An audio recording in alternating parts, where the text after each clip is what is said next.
Hello friend, I am Bhumika Mishra. Welcome to personal tutor. हम लोग जैसा कि कर रहे हैं ज्योग्राफी क्लास 6, उसका आज चैप्टर 3 है। Chapter 3 motion of earth. Earth किस तरीके से मूव करता है।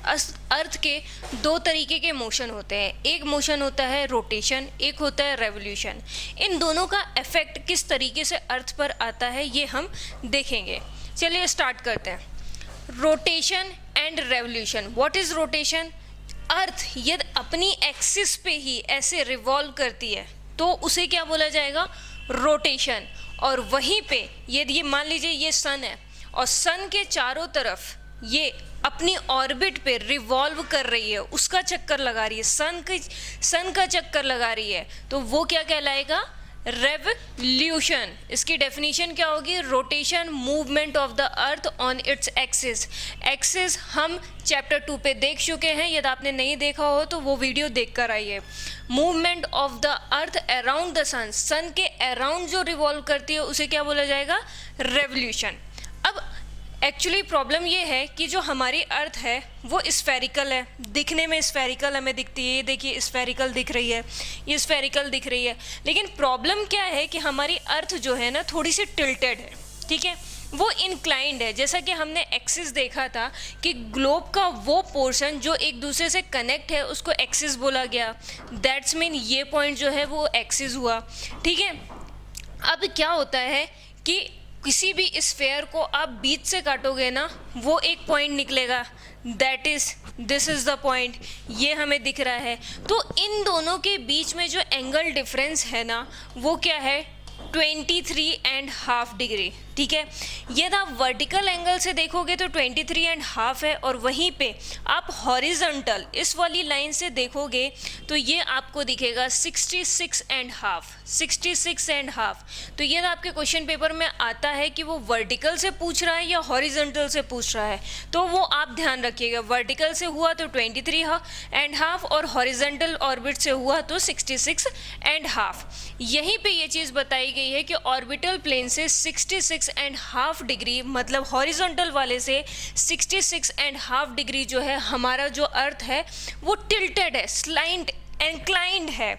बोला जाता है inclined of the earth axis and the orbital plane. अब इसकी वजह से क्या होता है? ये हमारा सन है, ठीक है, ये हमारा सन है, सन से रेज आ रही है, ठीक है, ये हमारी एक्सिस हुई, और ये एक प्रॉपर किसी भी स्फीयर को कट करने वाला पॉइंट हुआ। अभी फ़िलहाल यही समझिए, यहाँ से जब रेज आती है तो इस पूरे के पूरे एरिया में क्या हो जाएगा? डे, ठीक है। सन की जब लाइट पड़ेगी, सन की लाइट पड़ती तभी हम बोलते हैं ना डे, और जब सन की लाइट नहीं पड़ती तो हम क्या बोलते हैं कि नाइट है, ठीक है। तो ये डे हुआ, ये नाइट हुआ। तो सन की रेस जितने पोर्शन में मिलती है उस पोर्शन को क्या बोला जाता है? डे। और जहाँ तक मिलती है उस लाइन को बोला जाता है सर्कल ऑफ इल्यूमिनेशन। ये जो पॉइंट हुआ ना इसको बोला जाएगा सर्कल ऑफ इल्यूमिनेशन, और बाकी जो पार्ट हुआ वो नाइट हुआ। कल मैंने एक और पॉइंट बोला था कि हमारे नॉर्थ पोल और साउथ पोल में ऐसा होता है कि 6 मंथ डे होता है और 6 मंथ नाइट होता है। तो यहाँ पे देखिए इंक्लाइंड होने की वजह से यहाँ पे क्या कहते हैं, नॉर्थ पोल में डे है। यदि ये रोटेट भी कर रहा है, ठीक है, रोटेट भी कर रहा है तो यहाँ पे तो पूरा डे ही होने वाला है, ठीक है, बाकी पोर्शन में इफेक्ट पड़ेगा। और वहीं पे साउथ पोल पे देखिए वहाँ पे भी कोई इफेक्ट नहीं पड़ेगा, वहाँ पे भी नाइट है, ठीक है। तो ये इफेक्ट देखने को मिलता है, ठीक है। यहाँ तक यही चीज़ इसमें समझाई गई है। नेक्स्ट देखते हैं, नेक्स्ट रेवोल्यूशन, ठीक है। रेवोल्यूशन को इन्होंने बहुत अच्छे से समझाया है कि जो अर्थ है, ठीक है, ये सन हुआ, ये अर्थ जो है सन के चारों तरफ चक्कर लगाती है, चारों अराउंड रिवॉल्व करती है। अब जब इसके अराउंड रिवॉल्व करती है तो यदि ये यहाँ से स्टार्ट करती है और यहीं पे एंड करती है तो कितने टाइम पे एंड करती है? ये कितने टाइम पे एंड करती है? 365 डेज और 1/4 डेज, ठीक है। अब ये 1/4 क्या है? 1/4 क्या है? पूरे एक दिन में कितने घंटे होते हैं? 1 डे में कितने आवर होते हैं? 24 आवर्स होते हैं, ठीक है, 24 आवर्स होते हैं। 1/4 डे में कितने होंगे? 1/4 डे में होंगे 24/4 आवर्स, ठीक है, दैट्स मीन 6 आवर्स। मतलब कि 1 ईयर में हमारा अर्थ जो है वो सन का पूरा चक्कर कितने दिन में लगाती है? 365 डेज एंड 6 आवर में लगाती है। अब क्या होता है कि एक साल 6 आवर हुआ, सेकेंड ईयर भी 6 आवर, थर्ड ईयर भी 6 आवर और फोर्थ ईयर भी 6 आवर। जब 4 ईयर कंटिन्यूसली 6 आवर रिवॉल्व करती है, एक्स्ट्रा 6 आवर्स टाइम उसको लगता है, तो इस तरीके से ये 24 आवर्स इनको लग जाते हैं। अब 24 आवर्स दैट्स मीन 1 डे, ठीक है, एक दिन लग जाता है, ठीक है, मतलब कि 1 डे एक्स्ट्रा लग जाता है। इसी तरीके से आपने लीप ईयर का नाम सुना होगा। लीप ईयर में क्या होता है कि 366 डेज होते हैं। 366 डेज का मतलब क्या समझे हम कि ये 24 आवर्स की वजह से एक दिन एक्स्ट्रा होता है। और हम देखते हैं कि ये हमें किस में देखने को मिलता है? फैब में। फैब में आप देखोगे 28 और 29 डेज होते हैं, ठीक है। 29 डेज जिस भी ईयर में होते हैं उसे बोला जाता है लीप ईयर, ठीक है। क्या बोला जाता है? लीप ईयर बोला जाता है। देखिए 360 days is called a leap year, और ये हमें फरवरी में देखने को मिलता है 29 डेज और 28 डेज में। अब ये जो हमने ये तो समझ लिया कि रिवॉल्व करती है, कितना टाइम लगता है। अब दूसरा पॉइंट ये आता है कि ये जिस पाथ में रिवॉल्व करती है, अर्थ जिस पाथ में रिवॉल्व करती है, उसको क्या बोला जाता है? उसको बोला जाता है इलिप्टिकल ऑर्बिट, ठीक है।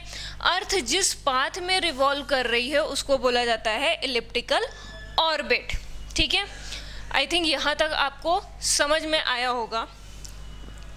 नेक्स्ट देखते हैं। नेक्स्ट इसमें जो चीज़ है वो ये है कि आप देखेंगे कि हमारा अर्थ स्लाइंटेड है, 23% है, ठीक है। 23% आपको दिख रहा है।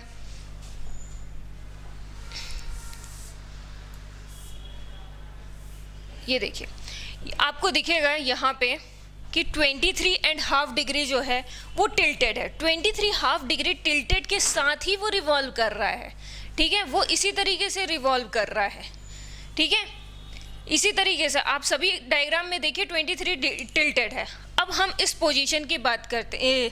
सबसे पहले हम इस पोजीशन की बात करते हैं 21 जून। अब यहाँ पे क्या होता है कि सन की रेज जो है वो ट्रॉपिक ऑफ कैंसर, कल हमने पढ़ा था लैटिट्यूड और लॉन्गिट्यूड के चैप्टर में, सेकंड चैप्टर पे, यहाँ पे 23.5 डिग्री नॉर्थ क्या होता है? ट्रॉपिक ऑफ कैंसर, ठीक है। ट्रॉपिक ऑफ कैंसर में सन की रेज जो है वो डायरेक्ट पड़ती है। जब सन की रेज डायरेक्ट पड़ती है तो सन की जब रेज डायरेक्ट पड़ेगी तो वहाँ पे समर होगा, ठीक है। कहाँ पे? नदर्न हेमिस्फीयर में। और हमारा इंडिया भी कहाँ है? नदर्न हेमिस्फीयर में। इसलिए इसको बोला जाता है summer in the northern hemisphere, summer solstice, ठीक है। ये कब होता है? 21 जून को होता है। यहाँ पे क्या होगा? जब सन की रेज डायरेक्ट पड़ेगी तो गर्मी पड़ेगी। आप देखोगे कि जून के महीने में आपको गर्मी लगती है। सेम उसी तरीके से जब आप आगे बढ़ोगे तो होता क्या है, एक डे आता है 23 सितंबर। 23 सितंबर को क्या होता है कि अर्थ अभी आपको यहाँ पे दिख रहा है, ऐसे होता है, ठीक है। तो सन की रेज डायरेक्टली किस पे पड़ती है? डायरेक्टली परपेंडिकुलर पड़ती है इक्वेटर पे। जब इक्वेटर पे पड़ती है तो बाकी जगह तो स्लाइंटिंग रेज पड़ेगी ना। स्लाइंटिंग रेज की वजह से वहाँ पे आप देखेंगे कि वहाँ पे क्या कहते हैं, इक्वल डेज और इक्वल नाइट होगा, ठीक है। इक्वेटर पे परपेंडिकुलर पड़ रहा है, बाकी जगह स्लाइंटिंग पड़ रहा है, तो उसकी वजह से क्या होगा? इक्वल डेज और इक्वल नाइट होगा। लेकिन 23 दिसंबर को इक्विनॉक्स पड़ता है, उसको बोला जाता है स्प्रिंग इक्विनॉक्स, ठीक है। उसके आगे बढ़ते हैं 22 दिसंबर। यहाँ पे क्या होता है कि जो सन होता है, सन की डायरेक्ट रेज जो है वो ट्रॉपिक ऑफ कैप्रिकॉर्न पे पड़ती है। ट्रॉपिक ऑफ कैप्रिकॉर्न मतलब 23.5 डिग्री साउथ। में जो सन की रेज़ है वो डायरेक्ट पड़ती है। अब जब सन की रेज़ वहाँ पे डायरेक्ट पड़ेगी तो वहाँ पे समर होगा, मतलब सदर्न हेमिस्फीयर में समर होगा। या सदर्न हेमिस्फीयर में समर है तो नदर्न हेमिस्फीयर में क्या होगा, नदर्न हेमिस्फीयर में रेज़ क्या पड़ रही है, स्लैंटिंग पड़ रही है, मतलब डायरेक्ट रेज़ नहीं पड़ रही है।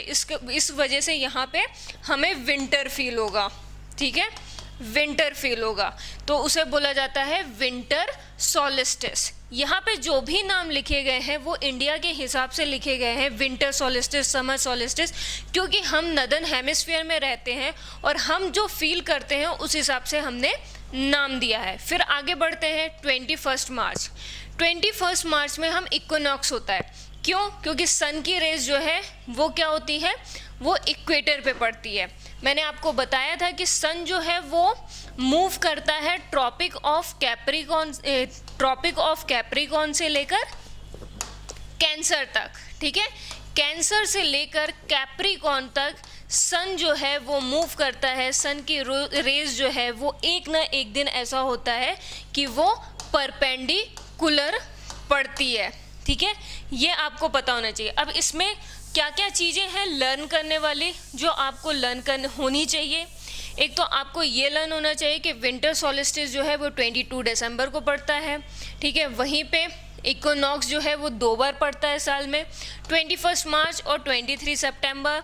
सेकेंड समर सॉलिस्टिस का पड़ता है 21 जून। ये सारी चीज़ें आपको बहुत अच्छी तरीके से लर्न होनी चाहिए, ठीक है।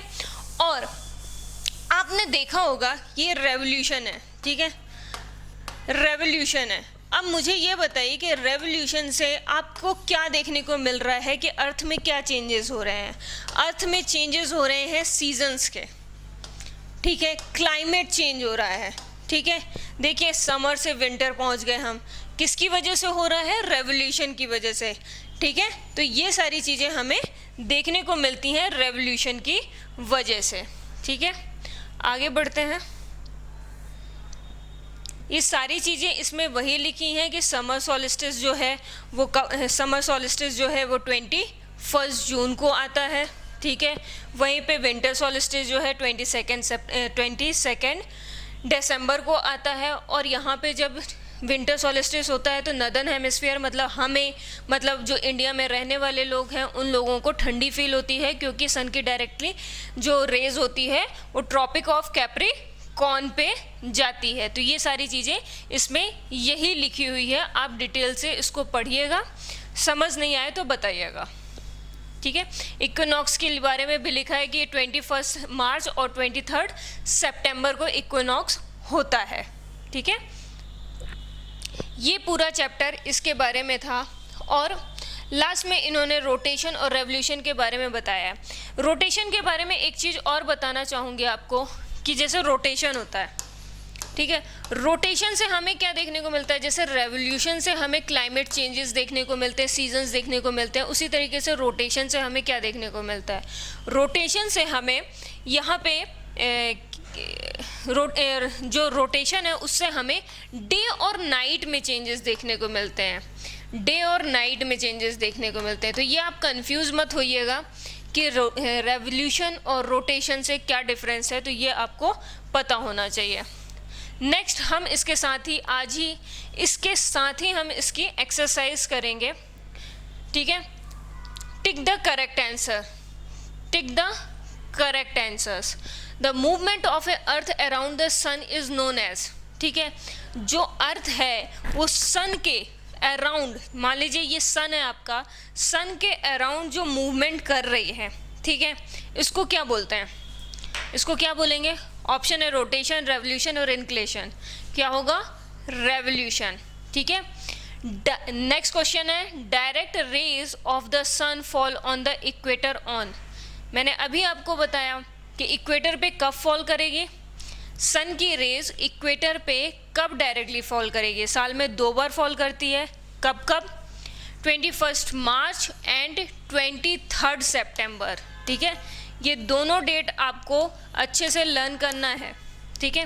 Christmas is celebrated in summer, कहाँ पे क्रिसमस जो है वो समर में सेलिब्रेट होगा, ठीक है। पहले तो मुझे ये बताइए कि क्रिसमस कब सेलिब्रेट किया जाता है। क्रिसमस सेलिब्रेट किया जाता है 25 दिसंबर, ठीक है। अब 25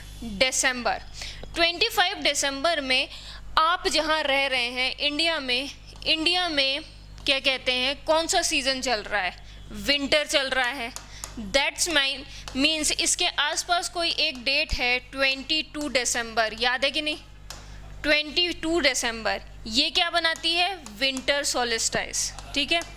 विंटर सोलिस्टाइस में क्या होता है, ठीक है, विंटर सोलिस्टाइस में क्या होता है कि सन की रेज जो है वो ट्रॉपिक ऑफ कैप्रिकॉन मतलब 22.5 साउथ में डायरेक्टली पड़ती है। मतलब सन कहीं यहाँ पे होता है जहाँ पे यहाँ पे परपेंडिकुलर उसकी रेस पड़ती है। उसकी वजह से क्या देखने को अपन को मिलता है कि यहाँ पे जब यहाँ पे सन की परपेंडिकुलर रेस मिलेगी मतलब इस वाले एरिया में क्या होगा? समर होगा, ठीक है। अब आप अपनी मैप बुक निकालिएगा और मैप बुक में देखिएगा कि इस एरिया में कौन कौन सी कंट्री है। जापान इधर लाई करता है। यदि आप वर्ल्ड मैप देखेंगे तो इंडिया इधर लाई करता है, ठीक है। ऑस्ट्रेलिया यहाँ पे लाई करता है। दैट्स मीन क्रिसमस कहाँ पे? समर पे लाई करेगी ऑस्ट्रेलिया, ठीक है। Next question, cycle of the reason is cause due to.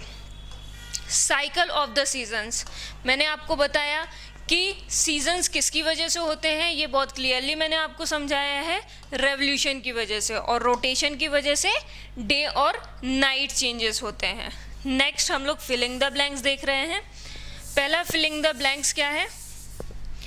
A leap year has dash number of days. कितने number of days? 366। Next, the daily motion of the earth is. Daily motion of the earth is क्या होगा? Daily किस तरीके से? Day night होता है, ठीक है। डेली में क्या चेंजेस होते हैं? डे और नाइट का चेंजेस होता है। डे और नाइट में किसकी वजह से चेंजेस होता है? रोटेशन की वजह से चेंजेस होते हैं, ठीक है। The earth travel around the sun इन।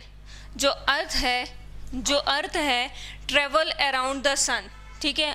किसकी वजह, किस ऑर्बिट में? ऑर्बिट पूछ रहा, कौन सी ऑर्बिट में? उसके अराउंड रेवोल्यूशन करते हैं। और कौन सी ऑर्बिट में? Elliptical orbit,